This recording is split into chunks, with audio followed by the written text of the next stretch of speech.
तलबा व तालिबात Farooq foundation online school के ज़रिए यकसा निसाब के मुताबिक तालीम हासिल करें।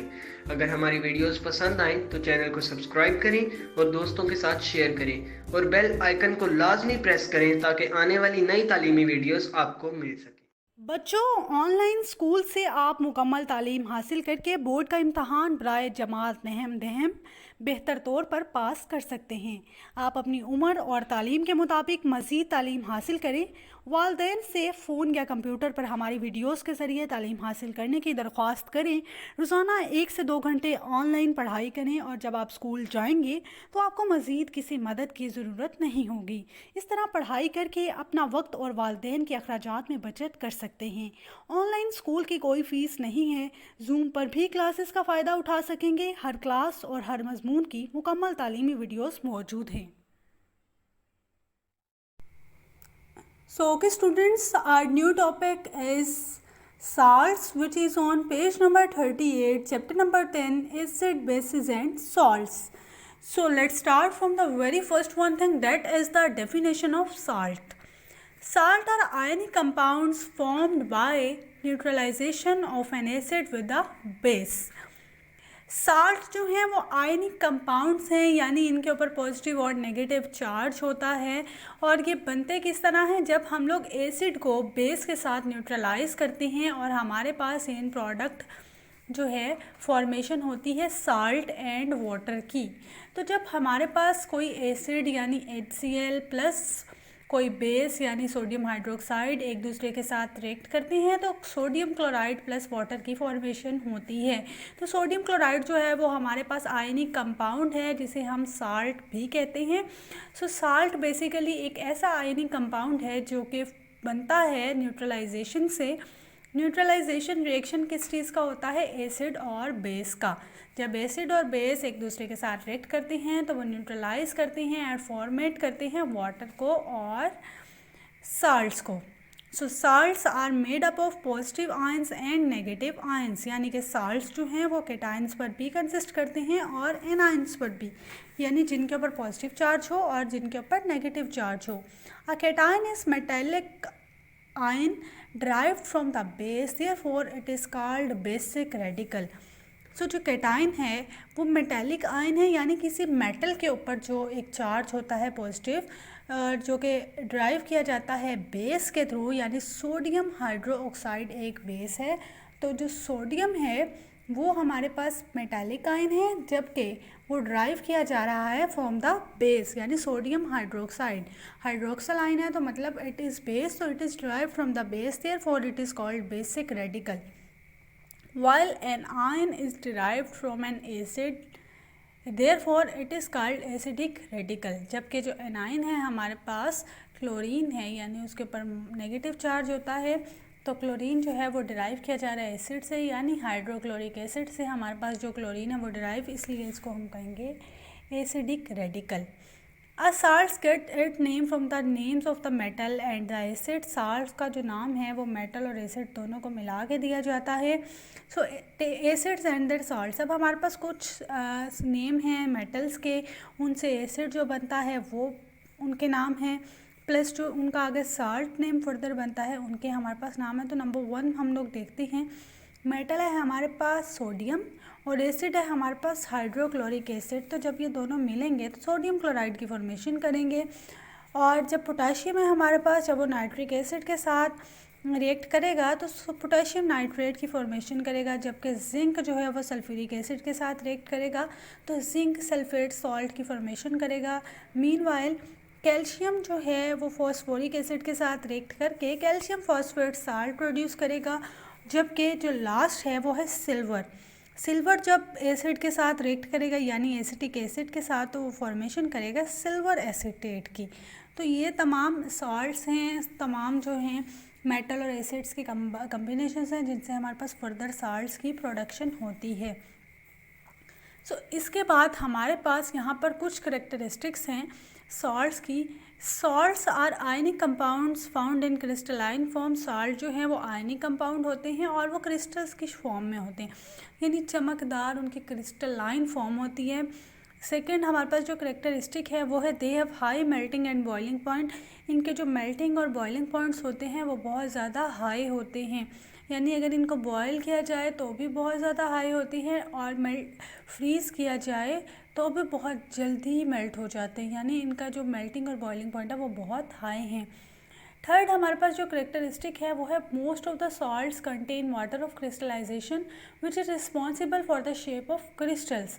यानी कुछ हमारे पास साल्ट जो हैं वो वाटर ऑफ क्रिस्टलाइजेशन के ऊपर डिपेंड करते हैं, जिनकी जो रिस्पॉन्सिबिलिटी होती है, जो रिस्पॉन्सिबल होते हैं क्रिस्टल को शेप देने के लिए। यानी अगर कोई क्रिस्टल स्क्वायर में होना है तो फिर उनके अंदर वाटर ऑफ क्रिस्टलाइजेशन इस तरह की होती है कि वो जो साल्ट्स हैं वो उसको उसी शेप में ही कन्वर्ट करते हैं।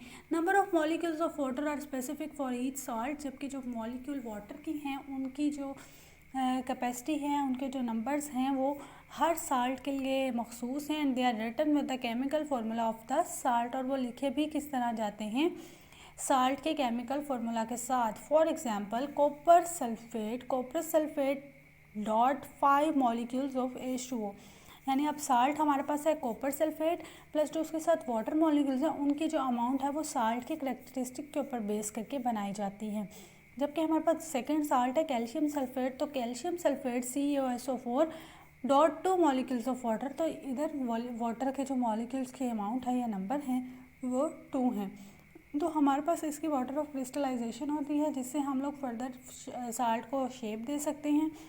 और वाटर जो मॉलिक्यूल ऑफ वाटर हैं वो डिपेंड कर रहे होते हैं, मखसूस होते हैं हर किसी साल्ट की मतलब टाइप के ऊपर, और वो इनके केमिकल फार्मूला के साथ ही लिखे जाते हैं, जैसे कॉपर सल्फेट और कैल्शियम सल्फेट में आपको एग्जांपल में बताया गया है।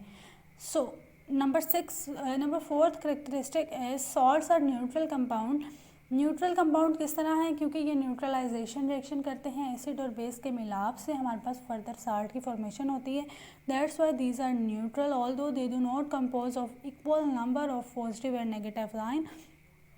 जबकि जो इनके जो नंबर होते हैं पॉजिटिव और नेगेटिव आयंस के वो भी इक्वल नहीं होते, but equal number of positive and negative charges, लेकिन उनके जो चार्जेस हैं वो एक दूसरे के बराबर होते हैं। ये जो हमारे पास करेक्टरिस्टिक्स हैं ये हमारे पास एक शॉर्ट क्वेश्चन है। अगर एज अ होल साल्ट्स को देखा जाए तो साल्ट्स हमारे पास एक बहुत इंपॉर्टेंट लॉन्ग क्वेश्चन है। प्रिपरेशन कि अब हमारे पास साल्ट्स की फॉर्मेशन किस तरह होती है। साल्ट में बी वाटर soluble और insoluble. The method used for the preparation of salts are based on the solubility of in water कि साल्ट जो हैं वो soluble भी होते हैं और नॉन soluble भी होते हैं, यानी वाटर में डिज़ोल्व भी हो सकते हैं और वाटर में अनडिज़ोल्व भी हो सकते हैं। और जो मेथड जो है साल्ट को बनाने के लिए यूज़ किया जाता है वो डिपेंड करता है वाटर की solubility के ऊपर। So general methods for the preparation of salts. There are 5 general methods for the preparation of salt. 4 methods make soluble salt but 1 make insoluble salt. हमारे पास different method हैं जिसमें जो हमारे पास जो कुछ साल्ट है 4 मेथड जो हैं वो इस तरह के हैं कि जो कोई सॉल्युबल साल्ट बनाते हैं यानी जो पानी में हल हो जाएं, जबकि जो एक है वो इनसॉल्युबल साल्ट बनाते हैं जो कि पानी में हल नहीं होते। अब हमारे पास यहाँ पर जो स्टार्ट है वो soluble salts are often prepared in water. Soluble salts जो हैं वो पानी में बनाए जाते हैं, therefore they are recovered by the evaporation और क्रिस्टलाइजेशन। इसी वजह से उनकी वाटर ऑफ क्रिस्टलाइजेशन या फिर एवापोरेशन के थ्रू उनको रिकवर किया जाता है। नंबर 1 जो हमारे पास यहाँ पर मेथड है वो है by the reaction of an acid and a metal.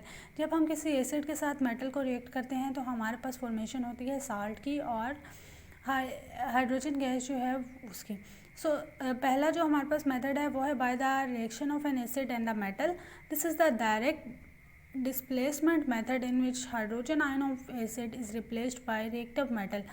जब हम लोग हाइड्रोजन आयन को एसिड के हाइड्रोजन आयन को रिप्लेस करते हैं किसी मेटल के साथ such as calcium, magnesium, zinc and iron etcetera. यहाँ पर एग्जांपल है हमारे पास हाइड्रोक्लोरिक एसिड और मैग्नीशियम की। तो जो मैग्नीशियम है वो क्लोरीन के साथ मिल जाएगा क्योंकि मैग्नीशियम के ऊपर पॉजिटिव चार्ज होता है, क्लोरीन हमारे पास नेगेटिव चार्ज है, तो positive and negative will recombine to form magnesium chloride plus hydrogen gas जो है उसकी फॉर्मेशन होगी। सेकंड हमारे पास जो रिएक्शन है वो है by the reaction of an acid and a base. जब हम लोग न्यूट्रलाइजेशन रिएक्शन करते हैं यानी कि जब एसिड को बेस के साथ रिएक्ट किया जाता है तो सॉल्ट एंड वाटर की फॉर्मेशन होती है। एसिड हमारे पास है हाइड्रोक्लोरिक एसिड, बेस हमारे पास है सोडियम हाइड्रोक्साइड। तो जब एसिड और बेस रिएक्ट करेंगे तो वाटर की फॉर्मेशन हो जाएगी, सोडियम क्लोराइड की फॉर्मेशन हो जाएगी। सोडियम क्लोराइड जो है वो एक क्रिस्टलाइन फॉर्म में सब सॉल्ट है जो कि न्यूट्रल है और आयनिक कंपाउंड है। तो जो थर्ड हमारे पास मेथड है वो है by the reaction of an acid and metallic oxides के रिएक्शन। जब एसिड का रिएक्शन हम मेटालिक ऑक्साइड्स के साथ करते हैं तो हमारे पास साल्ट और वाटर की फॉर्मेशन होती है, यानी एसिड हमारे पास है सल्फ्यूरिक एसिड, मेटालिक ऑक्साइड है कॉपर ऑक्साइड। तो जब ये फॉर्मेशन करेंगे तो कॉपर सल्फेट और वाटर की फॉर्मेशन होगी। अब ये जो मेथड्स हैं इनकी इक्वेशंस को आप अच्छे से प्रिपेयर करेंगे। अगर तो आपको इक्वेशन की नहीं पता तो फिर आपका आपका सवाल बेकार जाएगा। इस सवाल की जो बेस है वो इक्वेशंस हैं, तो आपने इक्वेशंस को बहुत अच्छे से प्रिपेयर करना है।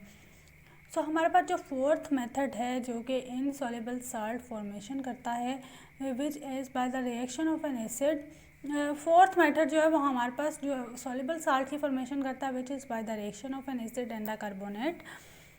Dilute acids react with metallic carbonates to produce salts, water and carbon dioxide. Nitric acid है हमारे पास, जब वो सोडियम कार्बोनेट के साथ रिएक्ट करता है तो सोडियम नाइट्रेट की फॉर्मेशन होती है, वाटर की फॉर्मेशन होती है और कार्बन डाइऑक्साइड की फॉर्मेशन होती है। सेकेंड मेथड जो था वो हमारे पास था प्रिपरेशन ऑफ इनसॉल्युबल साल्ट्स, के इनसॉल्युबल साल्ट्स बनाए जाते हैं जो कि पानी में हल नहीं होते। तो इसमें हमारे पास जो सबसे पहला मेथड है वो है in this method usually solution of soluble salts are mixed during the reaction exchange of ionic radicals that is metallic radical exchange with acidic radical take place to produce two new salts. One of the salt is insoluble and the other is soluble. ये unsoluble salt precipitate solidify in solution, यानी कि AgNO3 silver nitrate plus sodium chloride जब react करती हैं तो silver chloride plus sodium nitrate की formation होती है। जबकि दूसरे रिएक्शन की बात की जाए तो सोडियम कार्बोनेट Na2CO3 जब कॉपर सल्फेट के साथ रिएक्ट करता है तो कॉपरस कार्बोनेट और सोडियम सल्फेट की फॉर्मेशन होती है। So these are all the methods of preparation of salts. Insoluble salts और सॉल्युबल साल्ट्स किस तरह बनते हैं, एक तो एसिड के साथ फॉर्मेशन होती है, दूसरी हमारे पास जो फॉर्मेशन है वो कार्बोनेट्स के साथ होती है, थर्ड जो है वो हमारे पास बेस के साथ होती है, मेटालिक ऑक्साइड के साथ होती है, मेटल्स के साथ होती है, और इनसॉल्युबल साल्ट्स जो हैं हमारे उनके साथ फॉर्मेशन होती है। सो अगर हम लोग यहाँ पर देखें अब कि हमारे पास साल्ट्स की जो मेथड्स है वो तो हमें दिए गए हैं। पहली जो हमारी एक खसूसियत थी, एक जो चीज़ थी वो थी डेफिनेशन ऑफ सॉल्ट, वो आपने बहुत अच्छे से प्रिपेयर करनी है। देन आपने ये भी देखना है कि ऐसे कौन कौन से साल्ट्स हैं जो मेटल्स के साथ मिलकर और एसिड और मेटल मिलकर बनाते हैं, उनका एक जो टेबल था वो आपने बहुत अच्छे से प्रिपेयर करना है। और उसके अलावा हमारे पास जो करेक्टरिस्टिक्स थे साल्ट्स की उनको भी बहुत अच्छे से प्रिपेयर करना है। Fourth one thing that is कि आपने जो है प्रिपरेशन को बहुत अच्छे से प्रिपेयर करना है। आपको लॉन्ग क्वेश्चन पूछा जा सकता है कि सॉल्युबल साल्ट्स की फॉर्मेशन के स्टेप्स लिखें, तो आपको बताना पड़ेगा कि bye the reaction of an acid and a base, bye the reaction of an acid with the metallic oxide, bye the reaction of an acid and the base and production by the reaction of an acid and the carbonate. तो आपको ये 4 veg को अच्छे से बताना होगा। और अगर शॉर्ट क्वेश्चन की बात की जाए तो आपके पास इनसॉल्युबल साल्ट्स की फॉर्मेशन का एक शॉर्ट क्वेश्चन पूछा जा सकता है जो कि आपने बहुत अच्छे से प्रिपेयर करना है। इनकी इक्वेशंस हैं उनको लिखना नहीं भूलना। इक्वेशंस बहुत ज़्यादा ज़रूरी हैं। इक्वेशंस को आपने हर सूरत हाल में याद रखना है और याद करना है, ताकि इक्वेशंस जब आपकी होंगी तो आपको अपनी जो डिस्क्रिप्शन है वो भी देने की ज़रूरत नहीं है। डिस्क्रिप्शन जो है वो फिर आप इक्वेशन के मुताबिक अपने वर्ड्स में भी दे सकते हैं। और वैसे आपने एज इट इज़ इस पूरे साल्ट के टॉपिक को बहुत अच्छे से प्रिपेयर करना है। नेक्स्ट हमारे पास जो है न्यू टॉपिक है टाइप्स ऑफ सॉल्ट्स। आज के लिए सिर्फ इतना ही। नेक्स्ट लेक्चर में हम लोग टाइप्स ऑफ सॉल्ट की तरफ मूव ऑन करेंगे, क्योंकि एक साथ पढ़ना, बहुत ज़्यादा पढ़ना, वो फिर आपको कंफ्यूजिंग लगेगा। सो हमारा जो नेक्स्ट लेक्चर है केमिस्ट्री का वो होगा टाइप्स ऑफ सॉल्ट्स के ऊपर।